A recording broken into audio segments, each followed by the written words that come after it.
may I pick up the thread of our story? Joseph is down in the land of Egypt, and he's had hard luck up to this point. He's now been called in to interpret the dreams of Pharaoh, and he interprets those two dreams, tells them there are to be 7 years of famine, and there's to be 7 years of plenty to precede it, and that during those years that Pharaoh should gather in all that he can in the granaries of Egypt and prepare for the day that's coming. And so Pharaoh, he hadn't anyone better to put in charge of this than Joseph. And Joseph now becomes what would correspond, I think, to the prime minister of Pharaoh. Someone's apt to say, well, how in the world did this man get into this unique position? And why was it that Pharaoh was so willing to accept him? Well, primarily, number one, God's with him all the way along. We've seen that. The hand of God, by his providence, is leading this man. As Joseph at the conclusion of Genesis says, you meant it for evil, but God meant it for good. It's wonderful to know that. That's number one. But number two, there's also a very practical reason, by the way, and that is that at this particular period in the history of Egypt, there had come to the throne of the pharaohs the Hyksos kings. They were from out in the deserts. They were a Bedouin, nomadic group. And for a period, they came in and took over the throne of Egypt. And they belonged to the same race, the same human stock that Joseph belonged to. Actually, these Hyksos kings found it a little difficult to find in Egypt those that would be loyal and faithful to them. Now, that is one thing that characterized Joseph that we mentioned at the beginning. The fact that this man knew that God was moving in his life, it made him faithful, faithful to whomsoever he was attached, faithful to his task, because he knew God was in it, and he was faithful to Pharaoh. So that explains the reason that this man found such a ready reception from Pharaoh at that time. Now, he not only at the very beginning proved his ability, but Pharaoh put this chain, as we saw, about his neck, which gave him the same authority that Pharaoh had, and then gave him for a bride the daughter of the priest of On. Her name was Asenath. Now, that means she who is of Neith. And Neith is a goddess of the Egyptians. In other words, she was an idolatress. That's what the name means. But Shakespeare said a rose by any other name smells as sweet. But he didn't call it Romeo and Asenath. Juliet sounded much better. And she evidently comes right out of heathenism.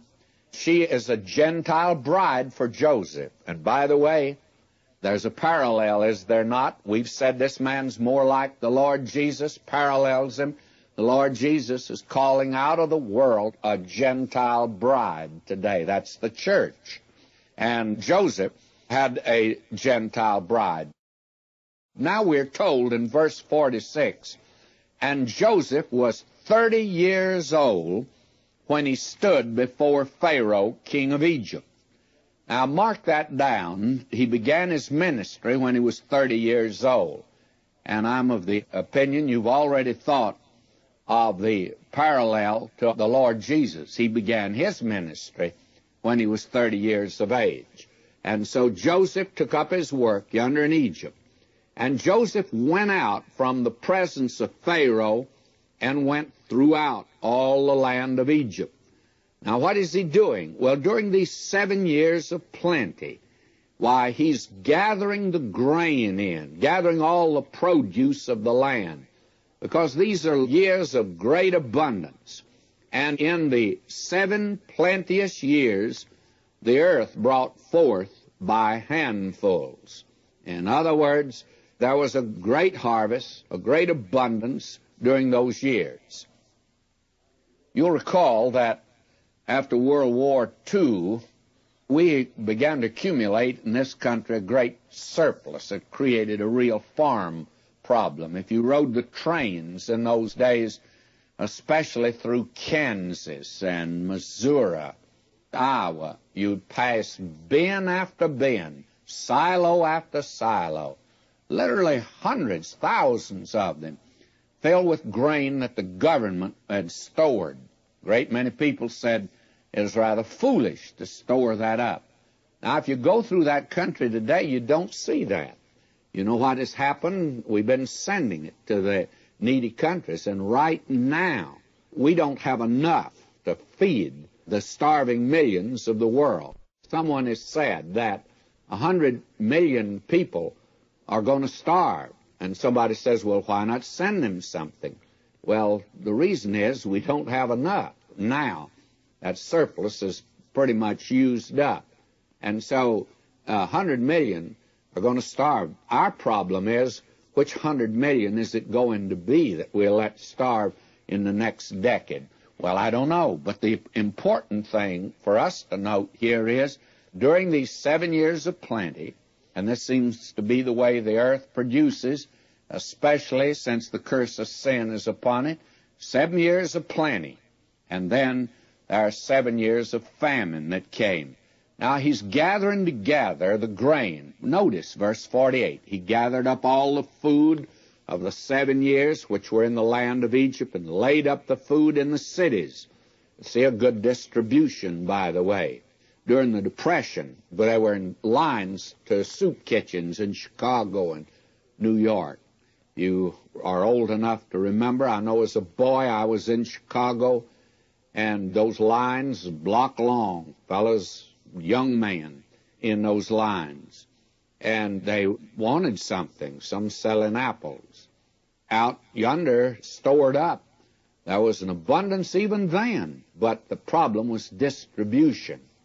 That is, that's what they said, problem of distributing it.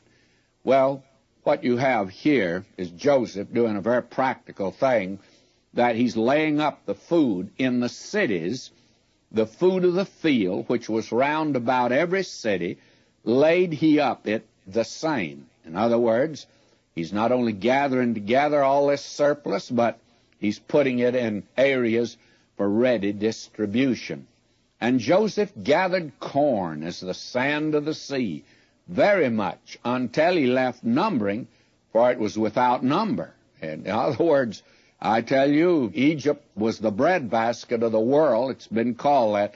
But under Joseph's management, it seemed to be 2 or 3 bread baskets.